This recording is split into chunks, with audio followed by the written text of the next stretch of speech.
안녕하세요. 햇살 엄청 좋네요. 네, 제주에서 온 사진작가 차기열입니다. 두 번째 찾은 보온입니다. 네, 결초 보온. 죽어서도 은혜를 갚는다.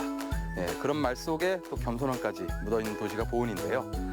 이렇게 드넓게 펼쳐진 논들 사이에서 수거져가는 벼들을 보니까 그런 겸손함을 또 느낄 수 있는 것 같아요.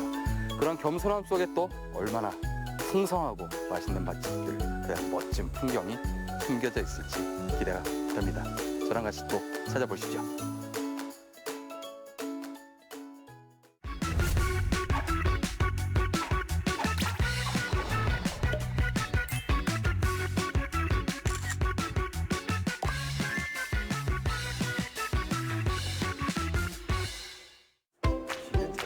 여기 맞네.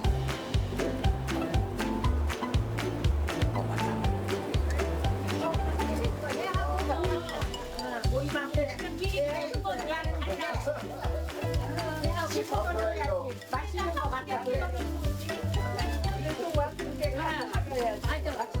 아주 맛있어서 벌초 왔는데 안 돼서. 벌초 왔는데? 아이고, 감사해요. 보온을 찾으면 필수 구매각으로 손꼽히는 먹거리가 있습니다. 윤기가 잘. 지금 생각해도 진짜 진득한 달달함으로 입맛 사로잡는 닭강정과 보온의 특산물 대추의 만남, 바로 대추 닭강정인데요. 예로부터 보온 대추가 아주 유명하기 때문에 제가 전국을 다녀봐도 이 보온에서 최고 좋은 게 무엇일까를 갖다가 이걸 갖다가 발견을 하는데 네. 한 5년은 걸렸는데 네. 결론은 5년 보온에서 나오는 걸로다가 이렇게 닭강정을 만드는 게 제일 유명해지겠다 생각을 해서 보온에 대추를 넣고 만들었습니다. 그래서 이름 대추 보온. 닭강정이 네. 이렇게 탄생을 한 거예요. 그렇구나. 그럼 이게 뭐 닭고기 안에 이렇게 대추가 들어가나요? 어떻게 들어가나요? 저희들은 궁금해지네요. 저희들은 일단 이 대추를 갖다가 이게 그 보온 대추예요? 보온 대추예요. 처음에 한번 우려서 그 우린 물로다가 반죽할 때 한번 하고 대추물이 들어가요. 예. 그다음에 이제 이 양념에도 대추물이 좀 들어가고요. 네. 그다음에 이제 맨 마지막에는 우리가 이제 이거를 갖다가 칩으로 만들어서 씨를 빼고 네. 칩으로 만들어 갖고 요거를 갖다가 맨 위에다가 네. 토핑을 해줌으로 인해서 보온 대추가 많이 들어가게끔 이렇게 만들고 있는데. 야, 크기가 엄청 커요? 예, 맞아요. 큰 네. 대추. 그 기왕이면 좋은 대추로다가 하려고 저희들이 보온 대추 아주 좋은 걸로만 쓰고 있습니다. 아들 부부와 함께 운영 중인 대추 닭강정 맛집. 며느리는 다니던 직장도 그만두고 튀김 기술을 배우기 위해 6개월간 일본 행도마다 않았습니다. 정말 노력이 대단하시네요. 처음에는 시행착오가 되게 많았어요. 그래서 보통 닭강정이라 생각하는 닭강정은 그거에 많이 맞춰서 물엿 함량이나 이런 것들을 맞춰 소스 개발을 했었는데 지역분들, 어르신들 뭐 이렇게 고객님들이 많이 달다고 하세요. 그래서 그 달다고 하시는 거를 잡기 위해서 물엿 함량을 좀 줄이고 그다음에 대추 단맛을 올리고 또 그거는 조금 이제 닭강정의 굵기가 조금 굳혀지지 않아서 이제 튀김에 대한 그렇게 파우더를 연구하다 보니까 이제 파우더에서 조금 올리고 그다음에 소스에서 채우고 이렇게 해서 지금의 닭강정이 조금 만들어진 것 같아요. 반죽부터 토핑까지 보온 대추 야무지게 스며든 대추 닭강정. 그래서 맛집은 보온 지역 대추 소비로 한몫 톡톡히 하고 있답니다. 속리산에 가다 보면은요, 속리산에도 이제 그 아드님이 운영하시는 이 닭강정 집이 있는데 같은 데인데 거기는 주로 이제 매장에서 이제 먹을 수 있게 판매를 하고, 그래서 여기가 지금은 사람이 너무 포장을 해가서 테이크아웃 전문점으로 바뀌었지만 매장에서 드실 분들은 아마 거기 가서 드시면 좋을 것 같고 나중에 거기도 한번 찾아가 봐야겠네요. 일단 그래도 요거를 하나 넣어서. 아이고 맛있겠다.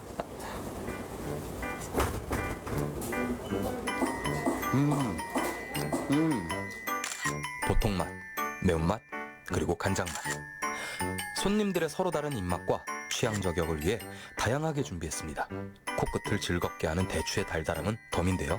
이 보온의 특산품이 임금님 수라상에도 진상이 됐을 정도로 유명한 게 대추라고 했잖아요. 와, 그 크기라든가 당도 이런 것들 때문에 여기 올라간 것만으로도 충분히 값어치가 있다라고 생각을 했는데 그게 아니고 이 양념을 할 때 거기다가 이 대추다리 나물을 그런 걸 집어넣어서 단맛을 냈다고 하고 결국에는 건강까지 사로잡은 그런 특징이 있지 않을까 생각이 듭니다. 그리고 한마디로 정리를 하자면 지역의 특산물을 살려서 기존에 있던 닭강정을 한층 업그레이드 했다 라고 봐야 될 것 같고요. 오랫동안 시간이 지나도 더 맛있게 먹을 수 있는, 오히려 더 맛있어지는 보은에 오시면은 또 닭강정 제가 보기에는 필수 구매 제품이 아닐까 생각이 듭니다. 뭐 하나만 물어봐도 돼요? 네. 켄터키 프라이드 치킨은 언제 나왔는데? 그거는 켄터키 아저씨한테 할아버지한테 물어봐야 될 것 같은데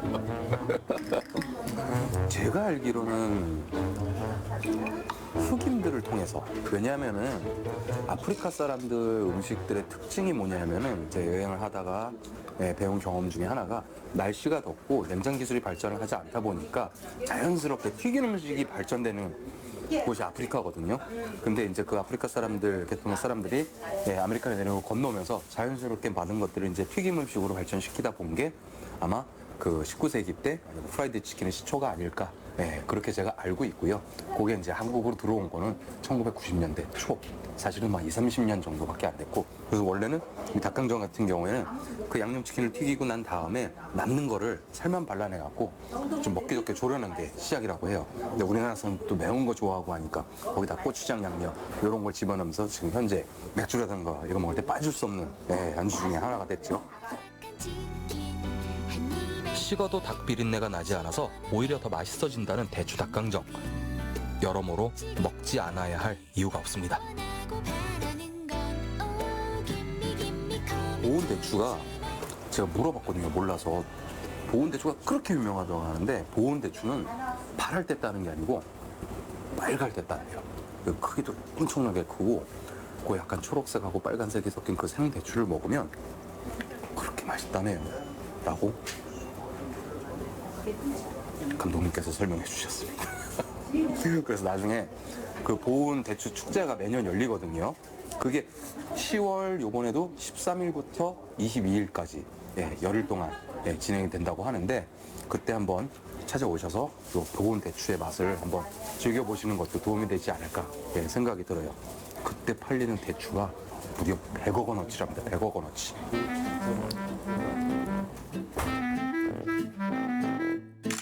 임금님께 진상하던 명품 대추의 명성, 보은에서 맛있고 즐겁게 확인해 보시면 어떨까요?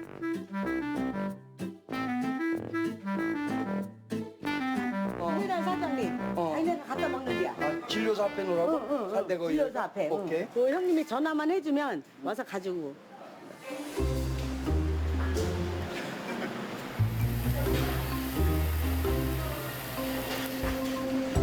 맛집의 아침은 유독 더 분주합니다. 농번기로 바쁜 보은의 들녘으로 손맛을 배달해야 하기 때문인데요. 반찬까지 골고루 담아내면 남편이 출동합니다. 아니, 오늘 혼자 하시라면서요? 예. 좀 도와드릴까요? 아니요. 제가 아니요. 제가 해도 돼요. 혼자 힘셉니다. 힘셉니다. 말씀 저렇게 하시는데 대신 좋아하실 거예요. 아이고 너무 감사합니다. 아유, 아닙니다.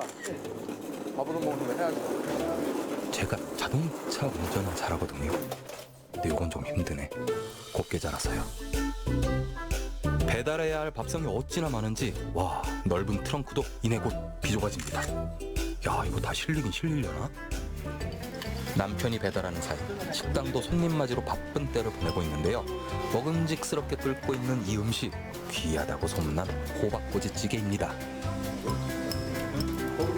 이게 아무래도 호박꼬지가 많이 접해보는 음식은 아니잖아요. 어찌 보면. 그래서 토속적인 맛이라고 저는 생각해요. 한 340.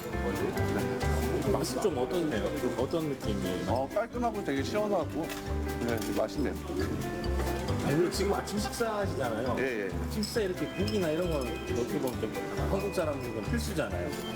그렇죠, 예. 할 수도 있고. 어떠신 것 같아요? 아침에는 한 그릇 따뜻한 국물 드시는 거. 전날에도 술을 먹고 왔는데 아주 좋은 것 같아요. 밑반찬이 필요 없어요. 호박찌개만 먹어야 되니까. 밑반찬도 맛있는데 우리 호박찌개 이거 좀 싸워요 서로. 양 때문에. 좀 있으면 이제 전쟁이 일어날 거예요. 저 건더기.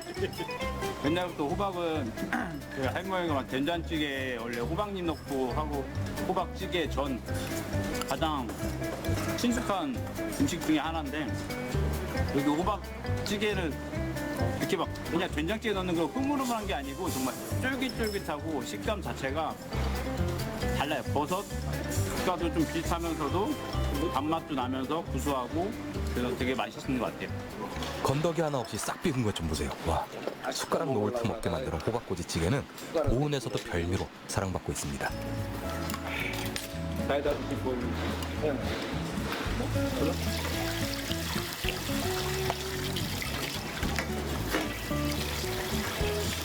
이 호박은 따로 쓰시는 종류가 있으세요? 이거는 이제 이거를 말려서 네. 이 호박꼬지를 네. 이 호박으로 다 하는 거거든요. 그냥 이제 썰어서 말려서 말린 그거 갖고 찌개를 그걸로 찌개를 네, 그렇죠, 그렇죠. 그럼 맛이 조금 더 다른가요? 다르죠. 이게 호박의 그 기존의 그 맛이 이제 말리는 과정에서 분해가 되는 거잖아요. 네, 네. 없어지는 거잖아요. 네. 그러면 이게 조금 달달한 맛이 말리면 단맛이 더 올라요? 그렇죠. 그래서 이제 저 식감도 쫄깃쫄깃하고 말렸다가 이렇게 말렸다가 이제 그러니까. 수분이 다 빠진 상태니까 야. 그래서 이게 맛이 괜찮아요. 그 아이디어네요, 진짜. 호박 꽂이라고 그래요. 저는 이렇게 호박을 이렇게 꽂아주는 줄 알았는데. 그건 그게 아니고 호박 말린 거를. 네, 호박 말린 거. 호박을 말려서 네, 찌개로 하는 거는 저는 사실 처음 봤어요. 없어요. 그러니- 저희 집밖에 없어요. 그쵸? 옛날에 저희는 이제 시골에 살다 보니까 네. 엄마가 그 호박 겨울 이제 가을철에 말려놓은 걸 겨울에 돼지고기 넣고 이렇게 와, 찌개를 맛있겠다. 해주시면 김치 넣고 이렇게 해주시면 그게 맛이 있었어요. 그래서 그냥 뭐 할 것도 그거 한번 찌개 해서 이제 한다기보다는 그냥 끓였는데 이제 그때 이렇게 우리 아빠 친구분들이 놀러 오셔가지고 그 찌개를 먹었어요. 맛이 괜찮다고 해서 이거 팔아도 되겠구나. 그러네요. 네, 그렇게 생각을 했어요. 그럼 처음부터 그 식당 하실 생각은 없었던 거예요? 처음서부터 식당 할 생각은 없죠. 근데 애기 아빠가 다 그냥 재산을 말아먹는 바람에 할 수 없이 이제 먹고 살아야 되니까 또 슬픈 얘기. 식당을 하게 된 거죠. 뽀얀 속살 자랑하며 잘 마른 호박꼬지 그리고 돼지고기 넉넉하게 집어넣고 얼큰한 양념장 직접 담근 김치 송송송 썰어 넣으며 둘이 먹다 하나 죽어도 모른다는 보은의 맛이 완성됩니다. 야, 보은도 참 여러 가지 맛있는 것들이 많네요. 진짜 그 송민사 자락을 끼고 있어서 많은 관광객들이 들어오기도 하고 또 그래서 그런지 몰라도 이렇게 커다란 대형 식당들도 있고. 메뉴판 보셨나요 혹시? 메뉴판? 어마어마한 메뉴가 있어요 진짜. 저는 사실 뭐 집밥 같다 뭐 다양한 메뉴들이 있다 그래갖고 허름한 조그만 집에 가정식 백반 같은 그런 집을 사실은 상상을 했거든요. 근데 지금 한 턴 빠지긴 했는데 크기가 어마어마하네요. 그만큼 사람들이 많이 온다고 하는데 일단 특징은 이게 몇 개야 도대체? 일단 메뉴가 많습니다. 근데 사장님한테 이거 어떻게 다 해요? 라고 물어봤더니 각각의 전문적인 분야의 셰프들, 주방장님들이 다 계셔서 하나를 다 다양하게 하지 않고 각각의 맛을 계속 고수를 하면서 오기 때문에 어떤 메뉴를 시켜도 맛있다고 합니다. 근데 저는 그 중에서도 사실 그런 정보도 있고 아까 전에 막 맛있게 썰어낸 모습도 보았고 이 집의 시그니처 메뉴인 호박찌개. 예, 정확하게 얘기하면 호박 고지찌개죠. 예, 말린 호박을 넣어서 만든 김치찌개를 먹으러 왔고요. 호박이 가진 일반적인 영양소도 좋지만 호박을 고지로 말렸을 때 비타민 D가 어마어마하게 올라간다고 하거든요.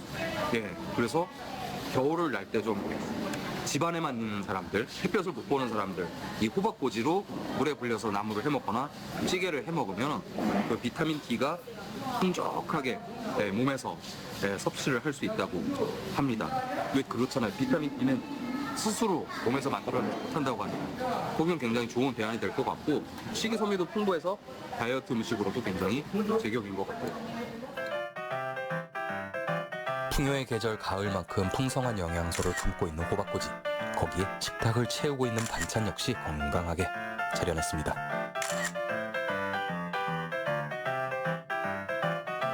호박 꼬지꼬지 그러시길래 이렇게 꼬치에서 나오는 줄 알았어요. 근데 그게 아니고 우리나라 표준어 사전에 보니까 애호박을 썰어서 말린 거를 고지, 호박고지라고 하더라고요.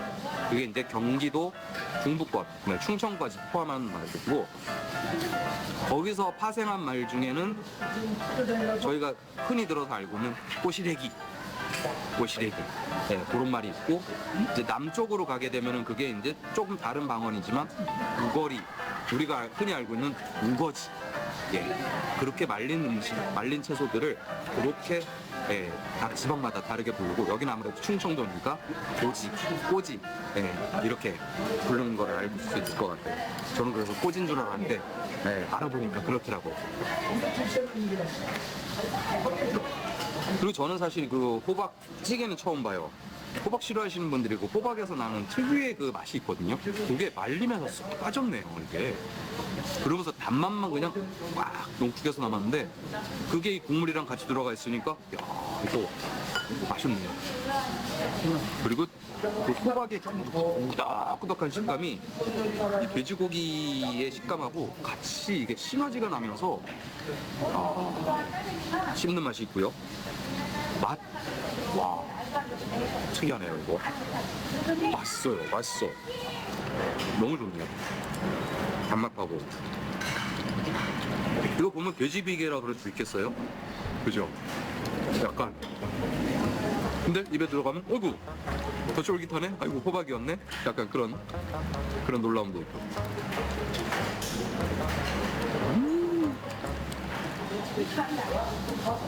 야, 이거 진짜 식감. 이런 말 잘 안 하는데 예술입니다, 예술. 식감. 너무 맛있네요.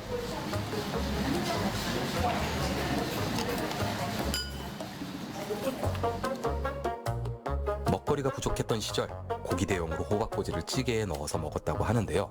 열이면 열, 극찬하며 추억을 떠올리게 하는 사장님의 손맛은 어디에서부터 비롯된 걸까요? 우리 엄마는 사람들이 다 좋아하는 스타일이었어요. 음식도 뭐든지 하면 맛있고 저희가 어릴 때서부터 맛없는 음식을 못 먹어본 것 같아요. 다 맛있었어요. 저희 입에는 잘 맞았었지. 그걸 사장님이 배우신 것 같은데. 그러게요. 우리 엄마가 이제 늘 그렇게 얘기하셨어요. 우리 집에 오는 사람은 목마른 사람은 물을 주고 배고픈 사람은 밥을 주고 또 이제 헐벗은 사람은 옷을 주어서 보내야 된다. 그런 사고방식을 갖고 사시던 분이었지. 참 좋은 분이었어요. 이 호박꼬지 찌개로 먹방의 정석을 선보였는데요. 그럼에도 배고픈 저를 위해 사장님이 특별한 선물을 내어주셨는데요. 아이고야, 보양식이 따로 없는 낙지 소갈비찜이었습니다. 기본적으로 음식을 너무 잘하신다.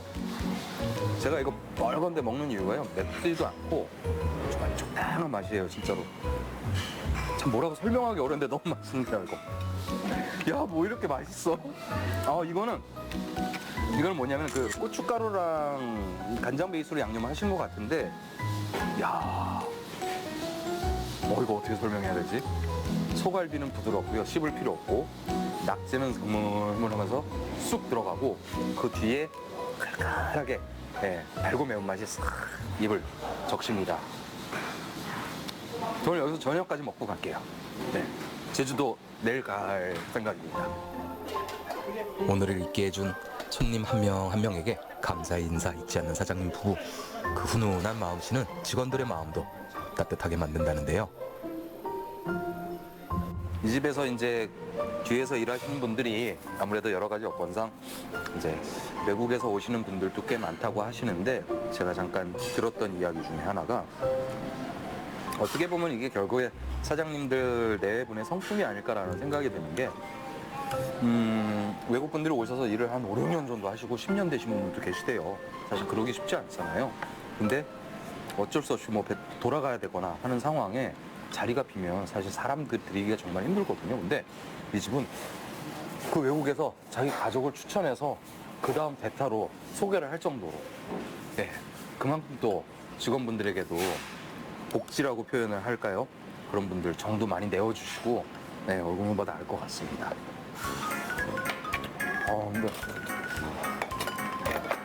근데 이것도 너무 맛있다.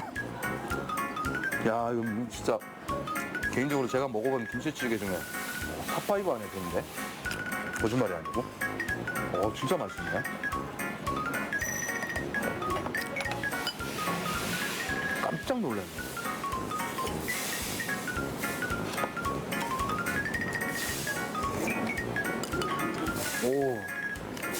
오, 더 맛있어졌어.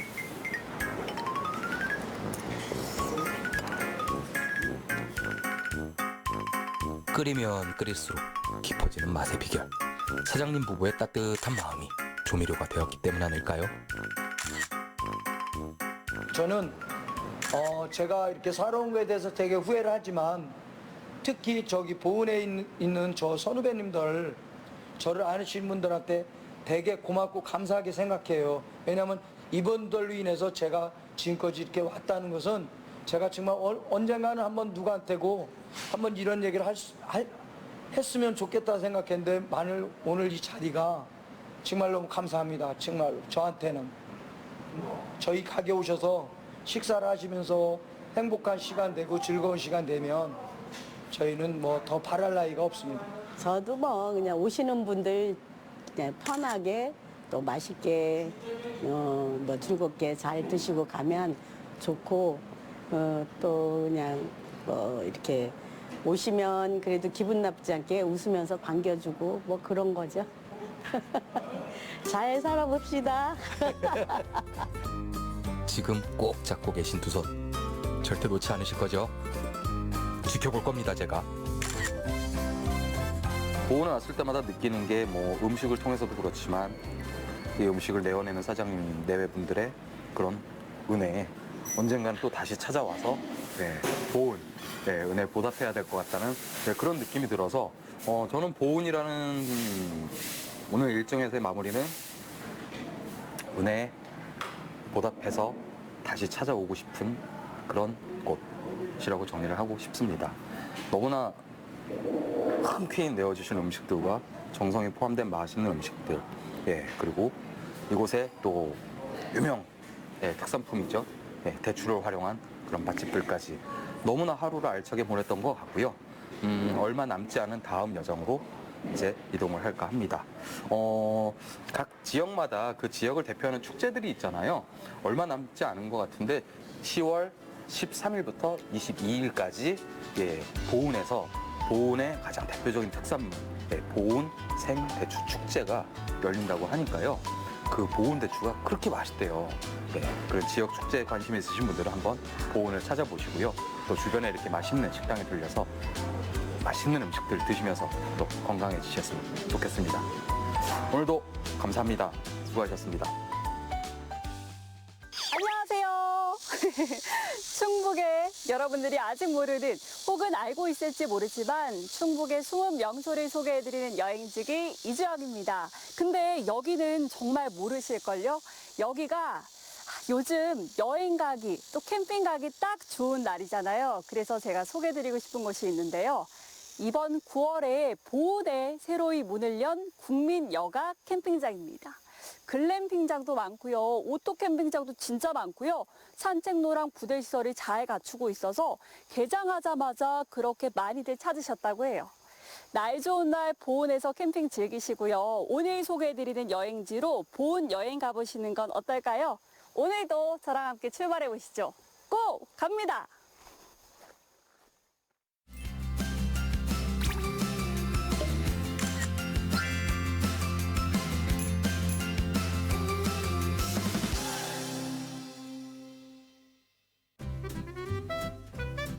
코로나19로 높아진 캠핑의 인기는 여전히 뜨겁습니다. 거기에 캠핑의 계절이 찾아왔으니 더할 나위 없이 좋겠죠.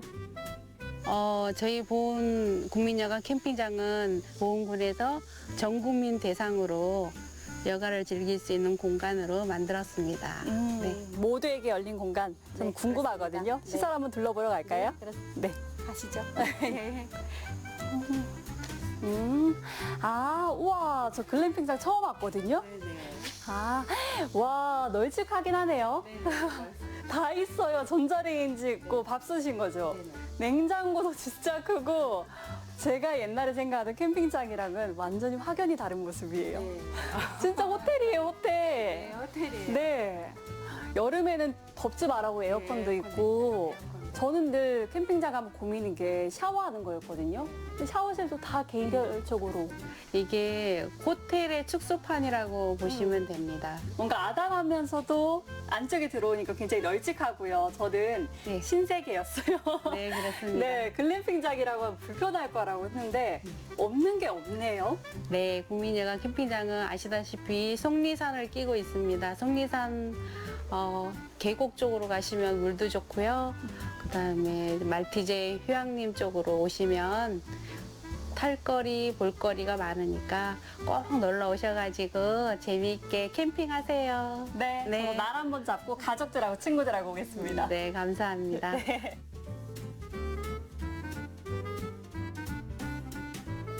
안녕하세요. 네, 안녕하세요. 안녕하세요. 환영합니다. 아, 감사합니다. 선생님, 여기에 오장환 문학관이라 적혀 있던데 어떤 분이세요? 오장환 시인에 대해서 간단히 말씀을 드리면 오장환 시인은 이곳 회인에서 저기에서 1918년 그러니까 3.1운동 한 해 전에 태어나서 회인 초등학교와 휘문고보를 거쳐 문단에 등단한 분으로 1930년대 그 현대시의 아버지라고 일컫는 정지용 시인으로부터 지도를 받아 시를 배우게 됩니다. 당시 그 동료이자 선배인 서정주 시인께서는 오장환 시인을 평하기를 시단에 새로운 왕이 나타났다. 와. 라고 할 정도로 시적 감수성이 뛰어난 분이죠.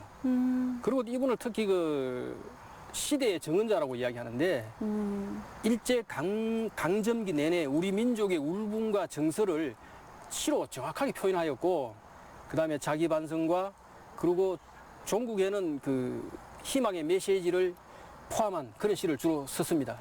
훌륭하신 스승님 아래 진짜 업적도 많이 이루셨는데 왜 저는 생소한 분이실까요? 아, 그분은 저 월북을 했었죠. 해방 1947년도 말에.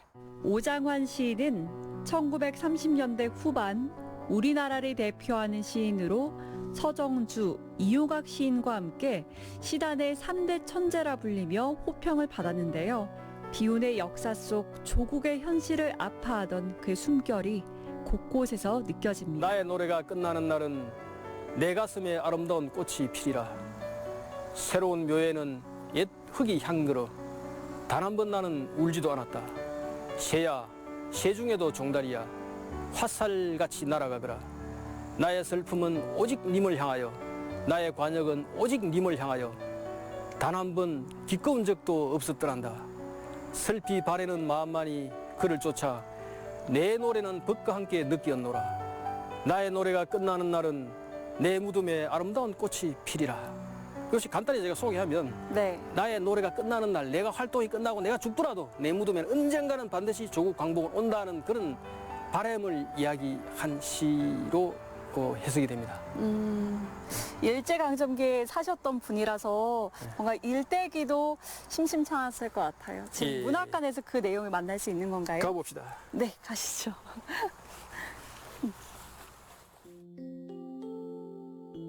오장환 시인의 삶에 저도 함께 스며들어 보려 하는데요.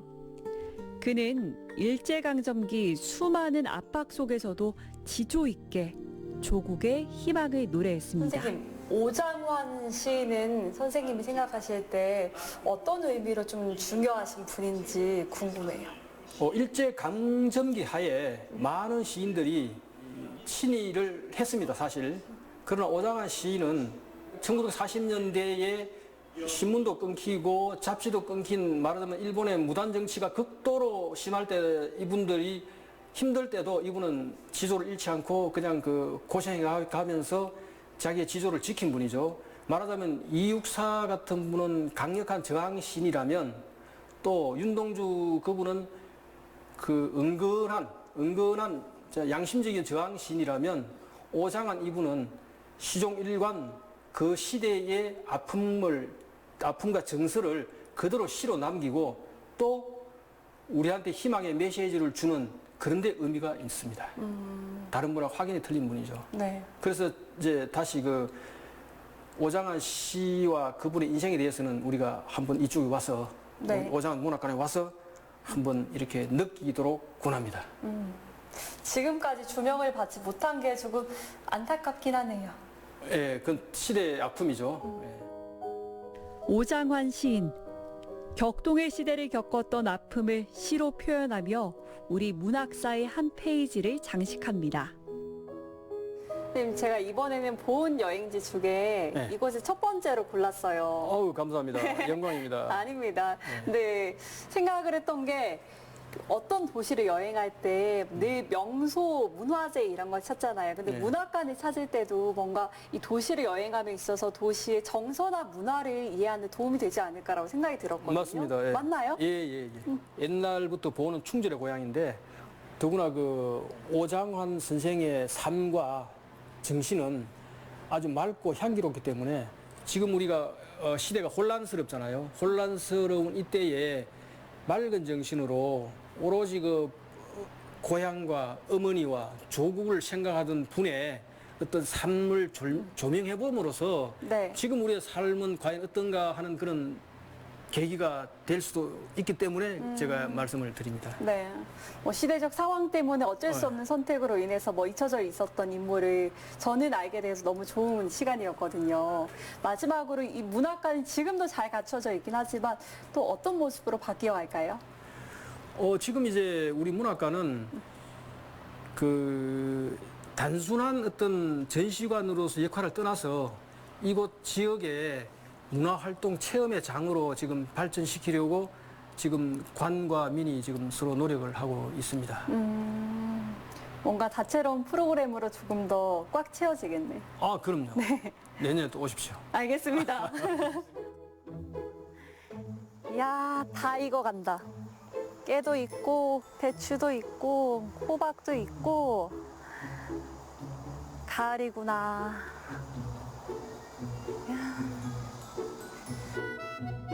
송리산. 와, 어떻게 올라가시는 거지? 어머, 안녕하세요. 네. 와, 그냥 올라가시는 거예요? 저희는 저거 오토빌레가 있어가지고 송리산 행복센터, 송리산에서 행복을 찾는 곳인가요? 네, 맞습니다. 어떤 곳인지 소개를 먼저 해주세요. 송리산에 지금 이제 자꾸 인구가 줄고 있잖아요. 그래서 저희 송리산 주민들이 저희 행복센터에 와서 행복해 줄 수 있는 복합 문화의 공간이라고 그럴까? 네, 그런 장소로 이용하면서 화요일부터 토요일까지 프로그램을 하고 있는데 주로 목공하고 오두버닝 또 클라이밍 등 이렇게 다채로운 프로그램을 하고 있습니다. 혹시 주민분들만 가능할까요? 아니에요. 전국 누구나 다 가능합니다. 아, 정말요? 네네네. 뭐 신청을 하고 와야 되는 거예요? 네, 신청하시면 되고 또 송리산 오는 관광객분들을 또 대상으로 해서 또 와서 그때 일시적인 또 체험도 가능하십니다.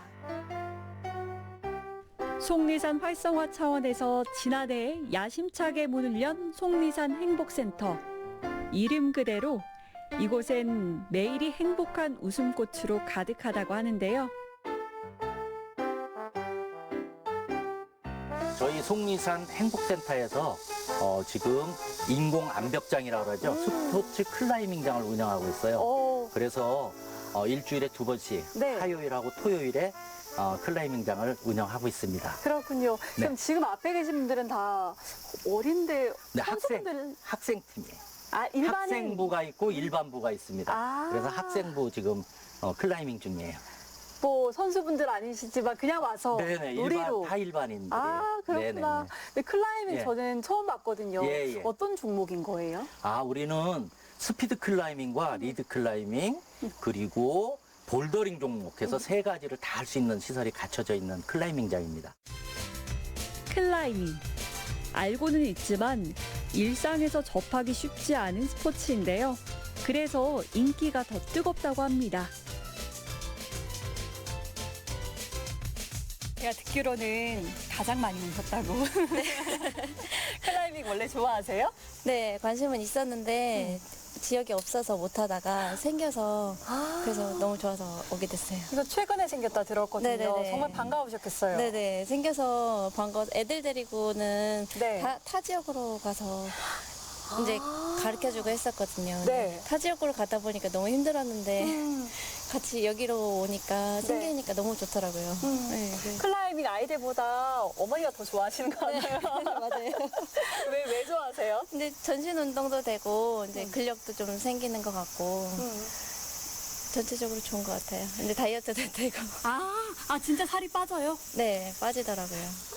자주 오긴 했는데 여기서는 처음이에요. 올라갈 때 기분은 어떻고 내려올 때 기분은 어때요? 올라갈 때랑 내려올 때 약간 스트레스가 풀리는 것 같아요. 평소에 어디에서 스트레스 받아요? 집에서. 저도 일일 클라이밍 수강생으로 활약해봤는데요. 몸을 풀고 나니 살짝 긴장되더라고요.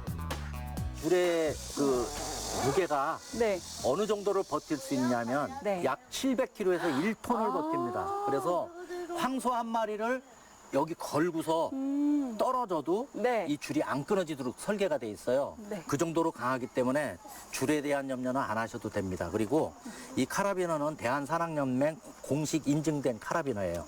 그래서 안전한 책임을 네. 지겠습니다. 클라이밍. 언뜻 보기엔 마구잡이로 오르는 듯해도 팔과 손으로 무게 중심을 잡고 한 발 한 발 조심스레 내디뎌야 하는데요. 네. 오늘 감사합니다. 자, 격려의 박수. 뭔가 보여. 파이팅! 자, 그다음에 왼발 노란 거 한번 밟아보세요. 잡을 수 있어요. 그렇죠. 그다음에 왼손 빨간 거 잡으세요. 네, 그렇죠. 그렇죠. 그다음에 왼발 받고 오른발은 파란색. 네, 잘하고 있어요. 선생님 못하겠어요. 선생님 못하겠어요. 선생님 못 내려가겠어요. 여기까지 올라왔어. 6m. 자, 선생님 아니야. 자, 더 이상 안 되겠어요? 안 되겠어. 네, 그러면 하나만 하시면 돼요. 못 내려가겠어. 잠깐만. 올라오래 내려줘. 자, 오토빌레이 줄을 잡고 그대로 손을 놓으면 돼요. 오토빌레이 줄 잡으세요. 아니야. 믿고 잡으세요. 오토빌레이. 줄을 한번 잡아보세요. 왼손부터 잡아보세요. 아니야. 그렇게 제 자신과 한참을 싸우다 무사히 착지했습니다. 내려오자마자 다리가 풀려버리더라고요. 어쨌든 오늘 대단합니다. 선생님. 첫 도전에 거의 7m 가까이 올라갔어요. 네, 6m 이상 올라갔습니다. 실내 암벽장에 2배로 올라간 거예요. 정말요? 네, 2배 올라간 겁니다. 자, 박수. 자, 수고하셨습니다. 오늘 아니고서는 제가 네. 또 안 올라가겠더라고요. 한번 촬영 안 할 적에 네. 한번 속리산 오시면 꼭 오세요. 다시 한번. 그때는 한번 완등을 하는 걸로. 네, 저 한 번 올라왔다 왔잖아요. 네. 땀이 엄청나대요. 네, 나죠. 운동으로서 좋은 점도 많을 것 같아요. 이 클라이밍은 그 코어 근육을 강화시켜주는 운동으로 최고입니다. 그리고 전체 운동의 종합판이라고 보면 돼요. 네, 그래서 클라이밍을 하면 첫째, 몸이 날씬해진다. 우와. 네, 몸이 날씬해지고 그리고 다리 근육과 팔 근육을 강화시켜주기 때문에 네. 허리 아픈 사람한테도 좋아요. 특히 사람의 자존심이라 그러죠. 자긍심을 높여주고 자아 실현을 할 수 있는데요. 왜냐하면 자기가 못할 것 같은 데 대한 두려움에 대한 도전 정신, 그리고 집중력, 네. 그리고 성취감, 세 가지를 다 만족시켜 줄 수 있는 그런 운동이에요. 클라이밍 말고 재밌는 게 또 기다리고 있었는데요. 여기 망치 소리하고 기계 소리가 한가득이네요. 어떤 공간인가요? 여기는 무슨 체험 공방이고요. 네. 여기는 토요일 날 아이들 체험하고 목요일 날 성인 프로그램 운영하고 있고요. 매주 화요일 날은 전문가하고 양성 과정을 하고 있거든요. 그래서 그 선생님들이 배출을 해서 여기 센터가 원활하게 돌아갈 수 있게 교육하는 그 선생님들 지금 강의를 하고 있는 거거든요. 그래서 아이들 또 가족 단위로도 오셔갖고 체험도 하고 있는 거고, 성인들은 지금 한참 지금 이제 양성관을 통해서 배우고 있는 지금 과정에 있습니다. 지금 만드는 물품의 사이즈도 차이가 나요. 규격에서도. 그럼요. 예. 아무래도 숙련자분들은 더 큰 작품을 만들고 계시더라고요. 네, 그렇죠. 뭐 보면은 여기 프로그램이 지금 아이템이 10가지가 준비가 되어 있습니다. 그래서 어떤 건데 선택만 하시면은 그 프로그램 운영할 수 있으니까 언제든지 오시면은 프로그램은 가능합니다. 오, 예. 저처럼 그냥 보온 놀러 그럼요. 갔다가 들르는 것도 네, 가능하고요. 그렇죠. 맞습니다. 한번 발걸음하게 되면 목공의 전문가로 거듭나는 건 시간 문제라고 합니다. 본인이 만들어서 본인이 사용할 수 있고, 뭐라고 해야 되나? 그 정성 들여갖고 만든 작품이라고 해서 그게 조금 성취감? 본인이 만든 걸 갖고 본인이 사용하고 하는 데 대해서 그냥 돈 주고 사오는 것 같으면 그때뿐인데 본인이 만들어서 더 애착이 갈 수밖에 없죠. 인테리어 소품이나 가구로 인기 고공행진 중인 목공의 품. 저도 그냥 갈 수가 없겠더라고요. 짠!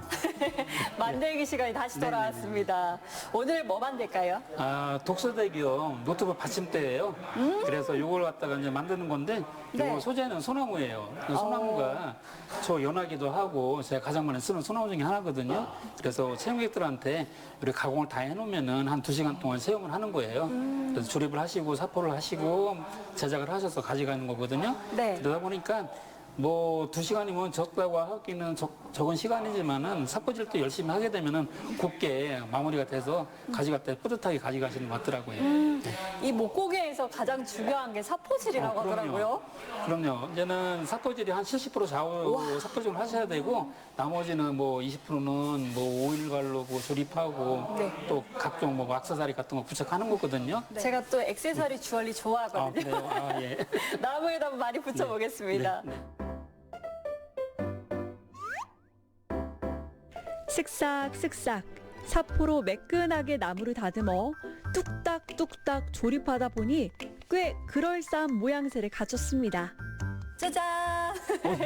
드디어 완성을 했습니다. 만족하셨나요? 네, 선생님. 근데 초보자분들도 이게 뭐 옆에서 워낙 잘 도와주시기도 하고 이런 게 다 매뉴얼들이 다 있잖아요. 네, 그렇죠. 쉽게 따라 하실 것 네네. 같아요. 뭐 처음 배울 때는 3, 4개월 정도는 배우면은 좀 곧잘 뭐 이렇게 흥미를 느껴서 잘 따라오기도 하더라고요. 그래서 또 난이도가 처음부터 중급부터 시작해서 뭐 그거까지 가게 되면은 이제 그때 이제는 정말 흥미를 느끼셔갖고 열심히 하시는 것 같아요. 뭔가 하나하나 성취하는 게 있어서 네, 그럼요. 되게 오랫동안 간직할 수 있는, 가지고 갈 수 있는 취미일 것 같아요. 네, 저희들도 한 30년 정도 쓰던 그 아이들 그 침대가 있는데 제가 직접 만들어줬거든요. 와. 근데 버리지를 못하겠더라고요. 애착이 가서. 네. 그래서 우리 체험객들도 마찬가지인 것 같아요. 본인이 만든 거는 애착이 가기 때문에 버려지지 않는 것 같아요. 네. 또 가족들이 와서 또 체험객들이 와서 또 하는 것도 좋은 또 기회가 되지 않나 생각이 들거든요. 그래서 송려산 행복센터에서 많이 좀 찾아와서 활성화가 됐으면 좋겠습니다. 추억을 안고 가지만 거기 안에 또 의미가 있는 거네요. 그럼요. 그렇죠. 선생님, 제가 근데 보고 나니까 뭔가 한 가지 아쉬운 게 저기는 송내산 행복센터라고 예쁘게 적혀 있습니다. 있거든요. 예, 예, 예. 근데 저도 뭔가 하나 새기고 싶어요. 그러면 저쪽에 이제는 우드버닝 하시는 데가 있는데, 목공에 이어 나무의 또 다른 매력을 느낄 수 있는 이곳은 우드버닝 교실입니다. 우드버닝에서는 나무를 태워서 멋진 작품을 그림으로 만들어내는 거거든요. 그래서 여러 종류의 나무를 접하면서 그 나무마다 타는 향기가 틀려요. 그래서 아이들이 새롭게 접하는 나무에 그 나무에 대해서도 알 수 있는 그런 기회도 부여가 되고요. 또 한 가지 좋은 점은 아이들이 공부하는데 집중력이 필요하잖아요. 그때 우드버닝만큼은 엄청난 집중력을 요구합니다. 그리고 작품이 만들어졌을 때 그 성취감, 이건 딴 데다 비유할 수가 없죠. 행복 창작소 속리산 행복센터에서 즐겁게 놀다 갑니다. 아, 향이 너무 좋다. 아이고, 그래도 보온까지 왔는데 자리를 놓치고 갈 수가 없어서 조금 더 깊숙이 들이마시러 이렇게 산을 찾았습니다. 잘 오긴 했네요. 어머. 야, 크다. 안녕하세요. 예, 어서 오세요. 네. 와, 실제로 보니까 진짜 크긴 하네요. 깜짝 놀라셨죠? 네. 여기가 1680m의 3년 산성이라는 성이에요. 네. 3년. 네. 그러면 이 성을 쌓는데 3년 걸렸을까요? 네. 삼국 사기의 기록에 의하면 3년에 걸쳐서 쌓았다고 기록은 돼 있어요. 와, 근데 진짜 바빴겠어요. 3년 안에 쌓으려고. 그렇죠. 네. 그 당시에 뭐 기계도 없었을 테고, 사실은 그 3년이라는 것은 보훈의 옛날 지명이 삼년성, 삼년산군이라고 했었어요. 그래서 사실은 이 성을 3년에 쌓는 것은 좀 아마 승자 입장에서 표기하는 사람 입장에서 뭔가 과시하기 위해서 그렇게 표기한 것 같아요. 그러니까 사실은 신라 입장에서는 자기네들의 이런 3년산성을 좀 과시하고 싶었고, 좀 그때 당시로는 이게 최고의 무기였던 거죠. 근데 신라 시대 그 범주 그 영토가 진짜 넓긴 했네요. 아니죠. 원래 경주 저 밑에잖아요. 네. 경주에 도을 두고 있는 신라가 왜 여기 내륙의 한가운데 딱 삼년산성을 축성을 시작을 했을까요? 바로 이 보훈이 한강, 금강, 낙동강의 발원지예요. 그러니까 신라 입장에서는 여기다가 성을 쌓아놓음으로써 북방으로 진출하고 백제로 진출할 수 있는 교두부 역할을 했던 성이 바로 삼년산성이에요. 그럼 축조되고 나서 이 성이 실제로 쓰인 적도 있나요? 백제와 고구려, 특히 백제가 이 성을 함락하기 위해서 수없이 도전을 했는데 한 번도 신라는 뺏기지 않았어요. 이 성. 그래서 이 성을 난공불락, 완전히 저기 철옹성 같은 그런 성이 바로 삼년산성이라고 그래요. 정말 잘 지은 거네요. 그렇죠. 이제 아마 저 성벽 쪽으로 올라가 보면 그걸 실감하실 수 있을 거예요. 따로 올라갈 수도 있는 건가요? 그렇죠. 예, 성벽 따라서 올라갈 수 있습니다. 그럼 가보시죠. 네. 저 궁금합니다. 가시죠. 네.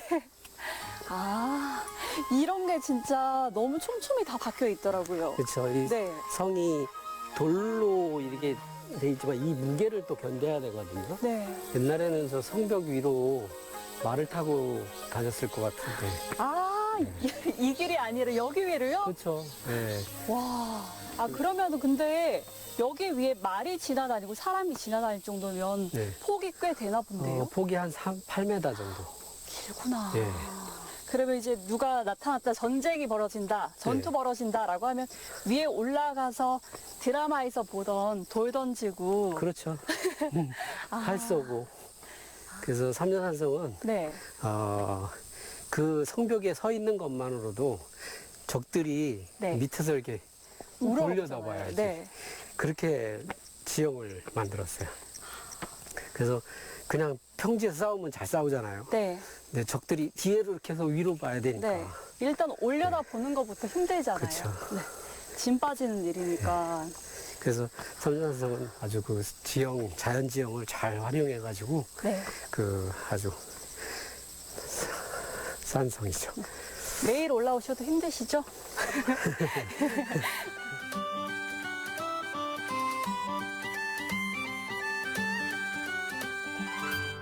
근데 돌 중에서도 부딪혔을 때 잘 부서지는 돌들이 있잖아요. 예, 맞아요. 근데 얘는 어떻게 안 그런 거예요? 얘는 지금 일부 복원한 부분은 화강암 우리가 단단한 돌이에요. 되게 강한 돌이고.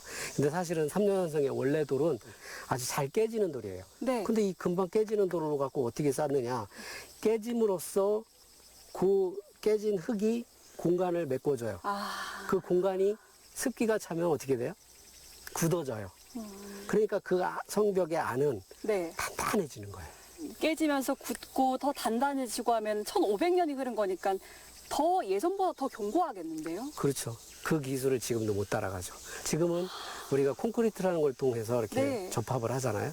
옛날에는 황토라는 거, 흙을 통해서 접합을 했어요. 옛날에 뭐 흙장집을 보시면 아마 그런 게 이해가 되실 거예요. 하나하나 붙였지만 결국 나중에는 하나의 벽이 돼요. 네. 예, 그런 성이 바로 그 원리를 이용해서 난 성이 바로 삼년산성이에요. 1500년의 너끈히 버텨온 신라의 역사를 거닐어 봅니다.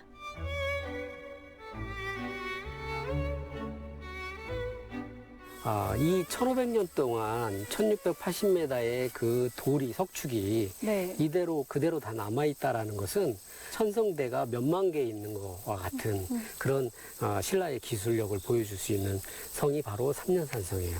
그래서 보훈에서는 앞으로 이 삼년산성을 잘 개발을 해서 우리가 개발한다고 해서 다시 이렇게 뭐 복원하고 이게 아니라 주변을 잘 갖고 와가지고 많은 사람들이 산책 오고 또 주변에서 야생화라든지 들꽃을 볼 수 있게끔 그런 공간으로 만들어서 삼년산성에 오면 진짜 멋있는 경관을 볼 수 있다라는 거 이렇게 바꿔가려고 아마 노력을 하고 있어요. 지금은 위험 있는 모습이라면 나중에는 뭔가 다정한 산성이 되어 그렇죠. 있을 것 같아요. 쉽게 찾아올 수 있고 오고 싶은 네. 또 와서 감동을 받을 수 있는 그런 성으로 만들려고 하고 있어요.